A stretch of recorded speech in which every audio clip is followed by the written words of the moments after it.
انہوں نے اسامہ رضی اللہ عنہ کو بلا کر پوچھا کہ رسول اللہ صلی اللہ علیہ وآلہ وسلم نے انہیں کیا حکم دیا تھا۔ اسامہ رضی اللہ عنہ نے جواب دیا، یہ حکم تو آپ کو بھی معلوم ہے، مجھ سے ہی سننا ہے تو سن لیں۔ رسول اللہ صلی اللہ علیہ وآلہ وسلم نے حکم دیا تھا کہ میں فلسطین میں بلقا اور دوام کی سرحد سے آگے جا کر رومیوں پر حملہ کروں، لیکن وہاں تک لشکر اس طرح پہنچے کہ دشمن کو حملے تک لشکر کی آمد کی خبر نہ ہو سکے۔ ابو بکر رضی اللہ عنہ نے کہا، جاؤ اسامہ، اپنا لشکر لے جاؤ اور رسول اللہ صلی اللہ علیہ وآلہ وسلم کے حکم کی تعمیل کرو۔ لشکر کو جب یہ حکم ملا تو ابو بکر رضی اللہ عنہ پر اعتراض ہونے لگے۔ سب کہتے تھے کہ جب ہر طرف سے خطروں کے طوفان نے گھیر لیا ہے، اتنی بڑی جنگ اور وہ بھی اتنی دور شروع نہیں کرنی چاہیے۔ اس لشکر کی ان فتنوں کی سرکوبی کے لیے ضرورت ہے جو بڑی تیزی سے اٹھ رہے ہیں۔ قسم ہے اس اللہ کی جس کے ہاتھ میں میری جان ہے، ابو بکر رضی اللہ عنہ نے کہا، اگر مجھے جنگل کے درندے چیرنے پھاڑنے کے لیے آ جائیں تو بھی میں اسامہ کے لشکر کو نہیں روکوں گا۔ میں اس حکم کی خلاف ورزی کس طرح کر سکتا ہوں جو رسول اللہ صلی اللہ علیہ وآلہ وسلم نے اپنی زندگی میں دیا تھا؟ میں اگر مدینہ میں اکیلا رہ گیا تو بھی اس لشکر کو نہیں روکوں گا۔ تم پر سلامتی ہو ابو بکر، عمر رضی اللہ عنہ نے کہا۔ اعتراض کرنے والے یہ بھی کہتے ہیں کہ اگر لشکر کو بھیجنا ہے تو سپہ سالاری اسامہ کی بجائے کسی تجربے کار آدمی کو دیں۔ اے ابن خطاب، ابو بکر رضی اللہ عنہ نے جواب دیا، کیا تم بھول گئے ہو کہ اسامہ کو رسول اللہ صلی اللہ علیہ وآلہ وسلم نے سپہ سالار مقرر کیا تھا؟ کیا تم جرأت کرو گے کہ رسول اللہ صلی اللہ علیہ وآلہ وسلم کے حکم کو منسوخ کر دو؟ میں ایسی جرأت نہیں کروں گا، عمر رضی اللہ عنہ نے کہا، مجھ میں اتنی جرأت نہیں۔ میری بات سن ابن خطاب، ابو بکر رضی اللہ عنہ نے کہا، اپنی قوم کو دیکھ، پوری قوم غم سے نڈھال ہے۔ غم کے ساتھ ساتھ ایک خوف ہے جو ہر کسی کے دل میں اترتا جا رہا ہے۔ یہ خوف ان بغاوتوں کا ہے جو ہمارے ارد گرد اکٹھی ہو رہی ہیں۔ ہر روز ایک خبر آتی ہے کہ آج فلاں قبیلہ باغی ہو گیا ہے، بعض قبیلے اسلام سے منحرف ہو گئے ہیں، اسلام بھی خطرے میں آ گیا ہے اور مدینہ بھی۔ یہودیوں اور نصرانیوں نے بڑی خوفناک افواہیں پھیلانی شروع کر دی ہیں، ان سے اور زیادہ خوف پھیل رہا ہے۔ اگر ہم نے رومیوں پر حملہ روک لیا تو دو نقصان ہوں گے، ایک یہ کہ قوم سمجھے گی کہ ہم کمزور ہو گئے ہیں، دوسری یہ کہ رومی اور مجوسی ہم کو کمزور سمجھ کر ہم پر چڑھ دوڑیں گے۔ میں قوم کو یہ بتانا چاہتا ہوں کہ ہم کمزور نہیں ہو گئے، ہمارا اللہ ہمارے ساتھ ہے۔ میں قوم کے حوصلے اور جذبے پہلے کی طرح مضبوط رکھنا چاہتا ہوں۔ رسول اللہ صلی اللہ علیہ وآلہ وسلم کے نقش قدم پر چلنا میرا فرض ہے۔ عمر رضی اللہ عنہ کو اس استدلال نے مطمئن کر دیا۔ ابو بکر رضی اللہ عنہ نے کوچ کا حکم دے دیا۔ اسامہ رضی اللہ عنہ کا لشکر روانہ ہوا تو ابو بکر رضی اللہ عنہ کچھ دور تک پیدل ہی ساتھ چل پڑے۔ اسامہ رضی اللہ عنہ گھوڑے پر سوار تھے۔ مورخین نے لکھا ہے کہ ایک سپاہ سالار اور وہ بھی نوجوان گھوڑے پر سوار تھا اور خلیفہ اس کے ساتھ ساتھ پیدل جا رہے تھے۔ اس کی وجہ یہ تھی کہ خلیفہ رضی اللہ عنہ ہر کسی کو دکھانا چاہتے تھے کہ سپاہ سالار اسامہ رضی اللہ عنہ تعظیم و تکریم کے قابل ہیں۔ اے خلیفہ رسول صلی اللہ علیہ وآلہ وسلم، اسامہ رضی اللہ عنہ نے کہا، آپ گھوڑے پر سوار ہو جائیں یا میں آپ کے ساتھ پیدل چلوں؟ نہ میں سوار ہوں گا اور نہ تم پیدل چلو گے۔ ابو بکر رضی اللہ عنہ نے کہا، میں روحانی تسکین محسوس کر رہا ہوں کہ اللہ کی راہ کی گرد میرے پاؤں پر بھی پڑ رہی ہے۔ عمر رضی اللہ عنہ بھی اس لشکر میں شامل تھے۔ ابو بکر رضی اللہ عنہ کو محسوس ہوا کہ مدینہ میں انہیں عمر رضی اللہ عنہ کی ضرورت ہوگی۔ خلیفہ نے سپاہ سالار سے کہا، اسامہ، اگر تم اجازت دو تو میں عمر رضی اللہ عنہ کو مدینہ میں رکھ لوں، مجھے ان کی مدد کی ضرورت ہوگی۔ اسامہ رضی اللہ عنہ نے حضرت عمر رضی اللہ عنہ کو لشکر میں سے نکل کر واپس جانے کی اجازت دی۔ ابو بکر رضی اللہ عنہ بہت بوڑھے تھے، ایک جگہ رک گئے۔ اسامہ رضی اللہ عنہ نے لشکر کو روک لیا۔ ابو بکر رضی اللہ عنہ نے ذرا بلند جگہ پر کھڑے ہو کر لشکر سے خطاب کیا، اسلام کے مجاہدوں، میں تمہیں 10 نصیحتیں کرتا ہوں، انہیں یاد رکھنا۔ خیانت نہ کرنا، چوری نہ کرنا، دشمن کے لاشوں کے اعضاء نہ کاٹنا، بچوں اور عورتوں کو قتل نہ کرنا، کھجوروں اور پھلوں کے درخت نہ کاٹنا، کھانے کی غرض کے سوا کسی جانور کو ذبح نہ کرنا۔ تمہیں دوسرے مذاہب کی عبادت گاہیں نظر آئیں جن میں تارک الدنیا لوگ بیٹھے ہوں گے، انہیں پریشان نہ کرنا۔ کسی بستی کے لوگ برتنوں میں تمہارے لیے کھانا لائیں گے، یہ کھانا اللہ کا نام لے کر کھانا۔ تمہیں ایسے لوگ بھی ملیں گے جنہوں نے اپنے سروں میں شیطان کے گھونسلے بنا رکھے ہیں، ان کے سروں کے درمیان کا حصہ منڈھا ہوا ہوگا اور باقی بال بہت لمبے ہوں گے، انہیں قتل کر دینا۔ اپنی حفاظت اللہ کے نام سے کرنا۔ خدا حافظ مجاہدو، اللہ تمہیں شکست اور وبا سے دور رکھے۔ لشکر کی مدینہ سے روانگی کی تاریخ 24 جون 632 عیسوی یکم ربیع الثانی 11 ہجری تھی۔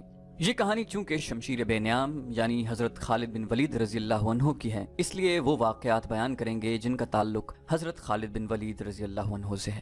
رسول اللہ صلی اللہ علیہ وآلہ وسلم نے خالد رضی اللہ عنہ کو اللہ کی تلوار کہا تھا۔ اسامہ رضی اللہ عنہ لشکر کے متعلق اتنا ہی کہہ دینا کافی ہے کہ انہوں نے صرف 40 دنوں میں ہی رومیوں کے خلاف وہ کامیابی حاصل کر لی جو رسول کریم صلی اللہ علیہ وآلہ وسلم حاصل کرنا چاہتے تھے۔ اسامہ رضی اللہ عنہ سالاری کے ہر پہلو پر پورے اترے، اور جب وہ فتح یاب ہو کر مدینہ میں آئے تو ان سب نے انہیں گلے لگایا جنہوں نے ان کی سپہ سالاری پر اعتراض کیے تھے۔ دوسری بڑی جنگ مرتدین کے خلاف تھی۔ ابو بکر رضی اللہ عنہ نے اپنی فوج کو کئی حصوں میں تقسیم کر کے ہر حصے کے سالار مقرر کیے اور ان کے لیے محاذ مقرر کر دیے، یعنی ہر سالار کو ایک ایک علاقہ بتا دیا جہاں انہیں حملہ کرنا تھا۔ اس تقسیم میں ابو بکر رضی اللہ عنہ نے خاص طور پر یہ خیال رکھا تھا کہ ہر دشمن کی طاقت اور لڑنے والی نفری دیکھ کر اس کے مطابق سالار مقرر کیے جائیں۔ سب سے زیادہ طاقتور اور مکار دو مرتد تھے، ایک طلحہ اور دوسرا مسلمہ۔ ان دونوں نے نبوت کا دعویٰ کر کے ہزارہا پیروکار پیدا کر لیے تھے۔ خالد بن ولید رضی اللہ عنہ کو ابو بکر رضی اللہ عنہ نے حکم دیا کہ وہ طلحہ کی بستیوں پر حملہ کریں اور اس سے فارغ ہو کر بطح کا رخ کریں جہاں بنی تمیم کے سردار مالک بن نویرہ نے بغاوت کر دی تھی۔ تمام سالار اپنے اپنے محاذوں اور مہموں کو روانہ ہو گئے۔ خالد رضی اللہ عنہ اپنی مہم کے علاقے میں حسب عادت اتنی تیزی سے پہنچے کہ دشمن کو خبر تک نہ ہوئی۔ انہوں نے کچھ بستیوں کو گھیرے میں لے لیا تو خالد رضی اللہ عنہ کے پاس کچھ آدمی آئے اور انہیں بتایا کہ بعض قبیلے طلحہ کے فریب کا شکار ہیں، ان کی خون ریزی مناسب نہیں ہوگی۔ اگر خالد رضی اللہ عنہ ذرا انتظار کریں تو قبیلہ تئی کے کم و بیش 500 آدمی خالد رضی اللہ عنہ کے دستے میں شامل ہو جائیں گے۔ خالد رضی اللہ عنہ نے انتظار کیا اور یہ آدمی قبیلہ تئی کے 500 آدمی لے آئے جو طلحہ کے قبیلے اور اس کے زیر اثر قبیلوں کے خلاف لڑنے پر آمادہ تھے۔ وہ مسلح ہو کر آئے تھے۔ اسی طرح قبیلہ جدیلہ بھی خالد رضی اللہ عنہ کے ساتھ مل گیا۔ طلحہ کو پتہ چلا تو وہ بہت گھبرایا، لیکن ایک شخص اینیا اس کے ساتھ تھا۔ وہ بنی فرازہ کا سردار تھا۔ اس کے دل میں مدینہ والوں کے خلاف اتنا عناد بھرا ہوا تھا کہ اس نے اعلان کر دیا کہ وہ مدینہ والوں کی حکومت کو کسی قیمت پر تسلیم نہیں کر سکتا۔ غزوہ احزاب میں جن 3 لشکروں نے مدینہ پر حملہ کرنے کا منصوبہ بنایا تھا ان میں سے ایک لشکر کا سالار یہی شخص اینیا بن حسن تھا۔ رسول کریم صلی اللہ علیہ وآلہ وسلم نے اپنے اس اصول کے مطابق کہ دشمن کو تیاری کی حالت میں پکڑو، مدینہ سے نکل کر ان تینوں لشکروں پر حملہ کر دیا تھا۔ سب سے زیادہ نقصان اینیا کے لشکر کو اٹھانا پڑا۔ اس نے مجبور ہو کر اسلام قبول کر لیا تھا لیکن اسلام کے خلاف سرگرم رہا۔ خالد رضی اللہ عنہ کو پتہ چلا کہ طلحہ کے ساتھ اینیا ہے تو انہوں نے عہد کیا کہ ان دونوں کو نہیں بخشیں گے۔ خالد رضی اللہ عنہ نے پیش قدمی سے پہلے اپنے 2 آدمیوں اکاشا بن محسن اور ثابت بن اکرم انصاری کو لشکر سے آگے بھیج دیا کہ وہ دشمن کی نقل و حرکت یا کوئی اور بات دیکھیں جو لشکر کی پیش قدمی کے کام آ سکے تو پیچھے اطلاع دیں۔ دونوں چلے گئے اور خالد رضی اللہ عنہ اپنے دستوں کے ساتھ آگے بڑھتے گئے۔ بہت دور جا کر ان دونوں میں سے کوئی بھی واپس آتا دکھائی نہ دیا۔ کچھ دور گئے تو 3 لاشیں پڑی ملی جو خون میں نہائی ہوئی تھیں۔ 2 لاشیں انہی آدمیوں اکاشا اور ثابت کی تھیں جنہیں خالد رضی اللہ عنہ نے آگے بھیجا تھا۔ تیسری لاش کسی اجنبی کی تھی۔ بعد میں جو انکشاف ہوا تبری اور قاموس کے مطابق کہ یہ دونوں آگے جا رہے تھے، راستے میں انہیں ایک شخص ہبال مل گیا۔ ایک مورخ کامل بن اسیر لکھتا ہے کہ ہبال طلحہ کا بھائی تھا لیکن تبری اور قاموس اسے طلحہ کا بھتیجا لکھتے ہیں۔ اکاشا اور ثابت نے اسے للکار کر قتل کر دیا۔ اس کی اطلاع طلحہ کو مل گئی۔ وہ اپنے بھائی سلمہ کو اپنے ساتھ لے کر آ گیا۔ اکاشا اور ثابت ابھی اور آگے جا رہے تھے۔ طلحہ اور سلمہ نے گھات لگائی اور دونوں کو مقابلے کی مہلت دیے بغیر ہی قتل کر دیا۔ خالد رضی اللہ عنہ آگ بگولا ہو گئے اور طلحہ کی بستی پر جا تھمکے۔ اینیا طلحہ کی فوج کی کمان کر رہا تھا اور طلحہ ایک خیمے میں نبی بنا بیٹھا تھا۔ اینیا نے مسلمانوں کا قہر اور غضب دیکھا تو وہ اپنا لشکر چھوڑ کر طلحہ کے پاس گیا۔ وہ طلحہ کو نبی مانتا تھا۔ اے نبی، اینیا نے طلحہ سے پوچھا، مشکل کا وقت آن پڑا ہے، جبریل کوئی وحی لائے ہیں؟ طلحہ نے کہا، ابھی نہیں، تم لڑائی جاری رکھو۔ اینیا دوڑتا گیا اور لڑائی میں شامل ہو گیا۔ مسلمانوں کا قہر اور بڑھ گیا۔ خالد رضی اللہ عنہ کی چالیں جھوٹے نبی کے لشکر کے پاؤں اکھاڑ رہی تھیں۔ اینیا ایک بار پھر طلحہ کے پاس گیا۔ اے نبی، اس نے طلحہ سے پوچھا، کوئی وحی نازل ہوئی؟ طلحہ نے کہا، ابھی نہیں، تم لڑائی جاری رکھو۔ اینیا نے جھنجھلا کر پوچھا، وحی کب نازل ہوگی؟ تم کہا کرتے ہو کہ مشکل کے وقت وحی نازل ہوتی ہے۔ خدا تک میری دعا پہنچ گئی ہے، طلحہ نے کہا، وحی کا انتظار ہے۔ اینیا اپنے لشکر میں چلا گیا مگر اب اس کا لشکر خالد رضی اللہ عنہ کے گھیرے میں آ گیا تھا۔ اینیا گھبراہٹ کے عالم میں ایک بار پھر طلحہ کے پاس گیا اور اسے اپنے لشکر کی کیفیت بتا کر پوچھا کہ وحی نازل ہوئی یا نہیں۔ طلحہ نے جواب دیا، ہاں، وحی نازل ہو چکی ہے۔ کیا؟ یہ کہ طلحہ نے جواب دیا، مسلمان بھی جنگ لڑ رہے ہیں، تم بھی جنگ لڑ رہے ہو، تم اس وقت کو کبھی نہ بھول سکو گے۔ اینیا کو کچھ اور توقع تھی، لیکن طلحہ نے اسے مایوس کر دیا تھا۔ اسے یہ بھی پتا چل گیا کہ طلحہ جھوٹ بول رہا ہے۔ اینیا نے غصے سے کہا، وہ وقت جلد ہی آ رہا ہے جسے تم ساری عمر نہیں بھول سکو گے۔ اینیا دوڑتا باہر گیا اور چلا کر اپنے قبیلے سے کہنے لگا، اے بنو فرازہ، طلحہ کذاب ہے، جھوٹے نبی کے پیچھے جانیں مت گواؤ، بھاگو اپنی جانیں بچاؤ۔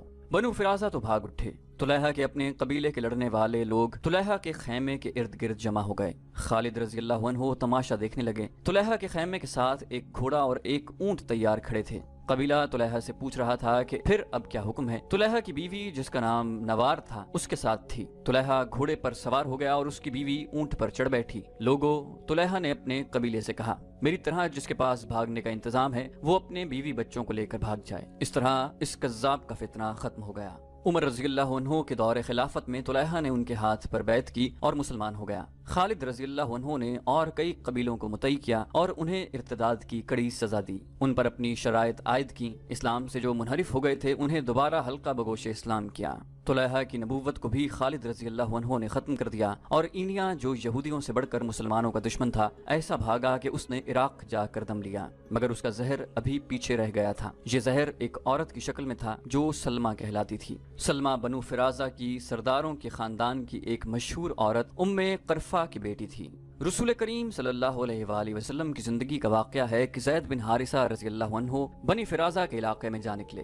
یہ قبیلہ مسلمانوں کا جانی دشمن تھا۔ وادی القرا میں زید رضی اللہ عنہ کا سامنا بنی فرازہ کے چند آدمیوں سے ہو گیا۔ زید رضی اللہ عنہ کے ساتھ بہت تھوڑے آدمی تھے۔ بنی فرازہ کے ان آدمیوں نے ان سب کو قتل کر دیا اور زید رضی اللہ عنہ کو گہرے زخم آئے۔ وہ گرتے پڑتے مدینہ پہنچ گئے۔ جب ان کے زخم ٹھیک ہو گئے تو رسول اکرم صلی اللہ علیہ وآلہ وسلم نے انہیں باقاعدہ فوجی دستے دے کر بنو فرازہ پر حملے کے لیے بھیجا۔ مسلمانوں نے بنی فرازہ کے بہت سے آدمیوں کو ہلاک اور کچھ کو قید کر لیا۔ جھڑپ بڑی خونریز تھی۔ ان قیدیوں میں ام قرفہ فاطمہ بنت بدر بھی تھی۔ اس عورت کی شہرت یہ تھی کہ اپنے قبیلے کے علاوہ دوسرے قبیلوں کو بھی مسلمانوں کے خلاف بھڑکاتی رہتی تھی۔ اسے مدینہ لا کر سزائے موت دے دی گئی تھی۔ اس کے ساتھ اس کی کمسن بیٹی ام زمل سلمہ بھی تھی۔ رسول کریم صلی اللہ علیہ وآلہ وسلم نے یہ لڑکی ام المومنین عائشہ صدیقہ رضی اللہ عنہ کے حوالے کر دی۔ اسے پیار سے رکھا گیا مگر وہ ہر وقت اداس رہتی تھی۔ عائشہ صدیقہ رضی اللہ عنہ نے اس پر رحم کرتے ہوئے اسے آزاد کر دیا، بجائے اس کے کہ سلمہ مسلمانوں کی شکر گزار ہوتی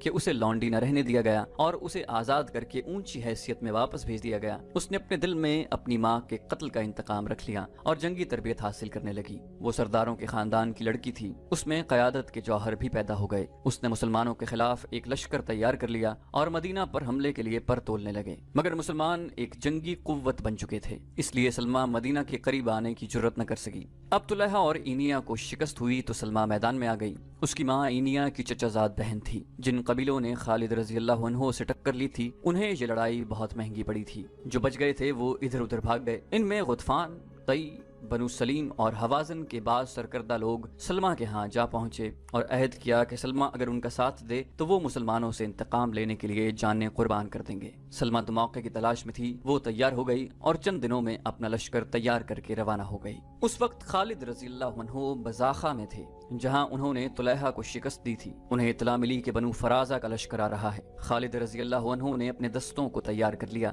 جس طرح سلمہ کی ماں اپنے جنگی اونٹ پر سوار ہو کر لشکر کے آگے آگے چلا کرتی تھی، اسی طرح سلمہ بھی اپنے لشکر کے آگے آگے تھی۔ اس کے ارد گرد 100 شتر سواروں کا گھیرا تھا جو تلواروں اور برچھیوں سے مسلح تھا۔ یہ لشکر جوش و خروش بلکہ قہر اور غضب کے نعرے لگاتا آ رہا تھا۔ خالد رضی اللہ عنہ نے انتظار نہ کیا کہ دشمن اور قریب آئے۔ ان کے ساتھ نفری تھوڑی تھی۔ وہ دشمن کو اتنی مہلت نہیں دینا چاہتے تھے کہ وہ حملے کی ترتیب یا قلیل تعداد مسلمانوں کو نفری کے افراد کے بلبوتے پر گھیرے میں لینے کی پوزیشن میں آئے۔ خالد رضی اللہ عنہ نے ہلہ بولنے کے انداز سے حملہ کر دیا۔ انہیں معلوم تھا کہ دشمن کا لشکر سفر کا تھکا ہوا ہے۔ خالد رضی اللہ عنہ نے دشمن کی اس جسمانی کیفیت سے بھی فائدہ اٹھایا۔ سلمہ جو 100 جانثار شتر سواروں کے حفاظتی نرغے میں تھی، اشتعال انگیز الفاظ سے اپنے لشکر کے جوش و خروش میں جان ڈال رہی تھی۔ مورخ لکھتے ہیں کہ بنو فرازہ نے خالد رضی اللہ عنہ کو بڑا ہی سخت مقابلہ دیا۔ نفری تھوڑی ہونے کی وجہ سے خالد رضی اللہ عنہ مجبور ہوتے جا رہے تھے اور دشمن کے حوصلے بڑھتے جا رہے تھے۔ سلمہ کی للکار اور الفاظ جلتی پر تیل کا کام کر رہے تھے۔ خالد رضی اللہ عنہ نے سوچا کہ صرف یہ عورت ماری جائے تو بنو فرازہ کے قدم اکھڑ جائیں گے۔ انہوں نے اپنے چند ایک منتخب جاں بازوں سے کہا کہ وہ سلمہ کا حفاظتی حصار توڑ کر اسے اونٹ سے گرا دیں۔ سلمہ کے محافظ بھی جاں باز ہی تھے، وہ خالد رضی اللہ عنہ کے جاں بازوں کو قریب نہ آنے دیتے۔ ان جاں بازوں نے یہ طریقہ اختیار کیا کہ ایک ایک محافظ شتر سواروں کو دوسروں سے الگ کر کے مارنا شروع کر دیا۔ اس طرح جاں بازوں نے گھیرا توڑ دیا، لیکن کوئی جاں باز سلمہ تک نہیں پہنچ سکا تھا، زخمی ہو کر پیچھے آ جاتا تھا۔ آخر پورے 100 محافظ مارے گئے۔ خالد رضی اللہ عنہ کو اس کی بہت بڑی قیمت دینی پڑی۔ جاں بازوں نے تلواروں سے سلمہ کے کچاوے کی رسیاں کاٹ دیں، کچاوا سلمہ سمیت نیچے آ پڑا۔ جاں بازوں نے خالد رضی اللہ عنہ کی طرف دیکھا کہ کیا حکم ہے، قیدی بنانا ہے یا قتل کرنا ہے۔ خالد رضی اللہ عنہ نے ہاتھ سے اشارہ کیا۔ ایک جاں باز نے تلوار کے ایک ہی وار سے سلمہ کا سر تن سے جدا کر دیا۔ بنو فرازہ نے یہ منظر دیکھا تو ان میں بھگدڑ مچ گئی اور وہ اپنی لاشوں اور زخمیوں کو چھوڑ کر بھاگ گئے۔ مدینہ سے تقریباً 275 میل شمال مشرق میں بطاح نام کا ایک چھوٹا سا گاؤں ہے، جس میں بدوؤں کے چند ایک کنبے ہیں۔ اس گاؤں کو کوئی اہمیت حاصل نہیں۔ اگر وہاں ادھر ادھر غور سے دیکھیں تو ایسے آثار ملتے ہیں جیسے یہاں کبھی کوئی شہر آباد رہا ہو۔